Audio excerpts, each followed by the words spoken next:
Welcome to one more mini blog.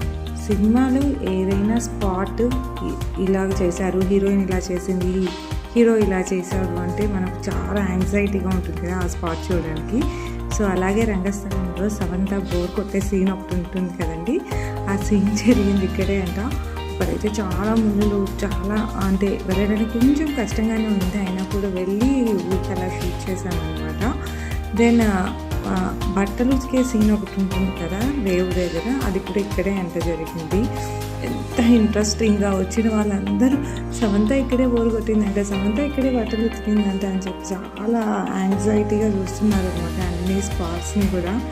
So water overflow అవ్వడం వల్ల ఆ మట్టి అదంతా కూడా గోదావరిలో కలిసిపోయిందంట. సో యాక్చువల్గా ఉతికింది అని రంగమ్మ అత్త వాళ్ళ ఇల్లు అండ్ చిట్టిబాబు వాళ్ళ ఇల్లు కూడా ఈ స్పాట్లోనే ఉండేదంట.